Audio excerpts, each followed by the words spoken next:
Okay, so let's dive into this story about one man who was basically two completely different people. He was a hero in one era of pro wrestling and a total villain in another. And his journey, well, it tells us a whole lot more about our own changing culture than it does about just him. On one hand, you had the clean-cut, all-American boy champion from 1978. I mean, look at him. He's the picture of wholesome heroism. Then you flash forward to 1994, and you get this. A wild-eyed, maniacal crusader in a bow tie, known only as Mr. Backlund. But here's the kicker. They're the same guy. And the story of how we went from one to the other, it's not just about wrestling.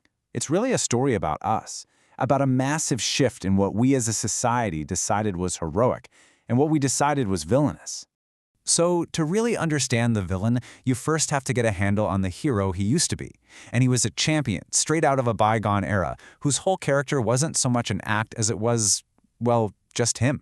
You see, Backlund's persona wasn't cooked up in some marketing meeting. It was the real deal, forged in some serious hardship.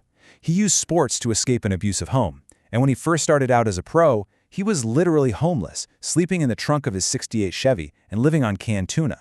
His gimmick, as they called it, was just being himself, a polite, incredibly hardworking guy who would actually insist on shaking his opponent's hand before a match. And people absolutely adored him for it. Even his biggest rivals, guys like the legendary Harley Race, said he was the ultimate fucking babyface and that he'd never heard a crowd explode for anyone the way they did for Backlund at Madison Square Garden. And that love? It translated directly into serious business. As Rowdy Piper himself said, Backlund wasn't just some fan favorite. He was a massive box office draw, selling out the biggest arenas in the country for years straight. And the scale of that success was just staggering. He held the WWWF Championship for 2,135 days.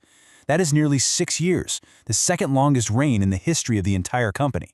And he defended it against a who's who of absolute monsters, like superstar Billy Graham, Don Morocco, and the legendary Superfly Jimmy Snuka. But while Backlund's reign was going strong, the world of wrestling, and really the whole culture around it, was going through a massive change. And his time at the very top was about to come to a sudden end. You know, the funny thing is, the future had kind of already shown up before Backlund even got the title. His predecessor, superstar Billy Graham, was everything Backlund wasn't. Charismatic, a trash talker, tie-dye wearing, with an absolutely incredible physique. Graham was the blueprint for the modern superstar. But the promoter, Vince McMahon Sr., was an old-school guy, a man of his word. And he had already promised a championship to the clean-cut Backlund, and he was going to stick to it. But then Vince McMahon Jr. bought the company from his dad, and he saw the future in a performer who was basically a direct copy of Billy Graham, Hulk Hogan. McMahon wanted Backlund to turn into a villain, to turn heel, to create this epic feud with the new hero. But Backlund? He flat out refused. He didn't want his young daughter getting bullied at school, and he just wouldn't betray the wholesome values he stood for. So he dropped the title and just walked away. And just like that, one of wrestling's all-time greatest champions vanished. He went back to a totally normal life, laying sheetrock in Connecticut, while the cartoon era of Hulkamania exploded and took over the world. So, fast forward to 1992, when Backlund finally returned nearly a decade later. The business he knew was completely gone. It had been replaced by something loud, flashy, and to him probably totally unrecognizable. He came back as the exact same guy he was when he left, the cheerful, old-school, good-hearted hero. The problem was, the audience had changed. They were more jaded now, used to these larger-than-life superheroes and anti-hero badasses.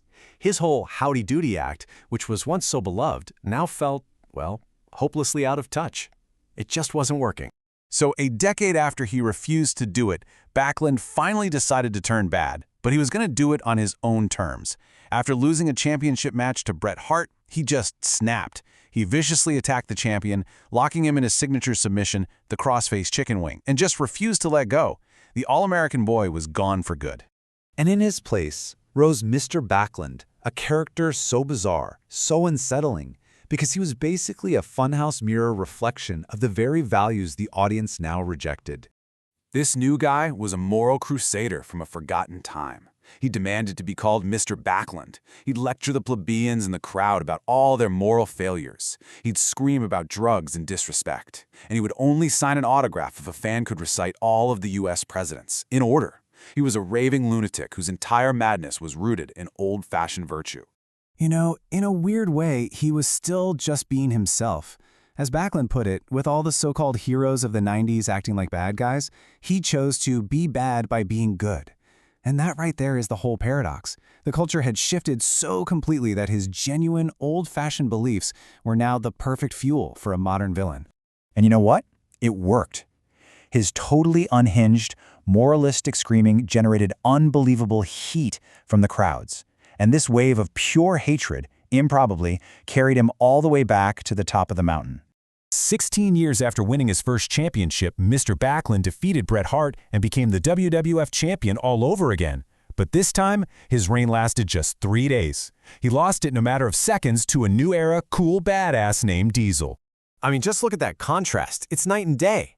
The hero was celebrated for over 2,000 days. The villain, the guy holding a mirror up to society's changing values, was championed for just 3.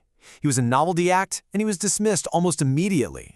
Which really just leaves us with one last thought.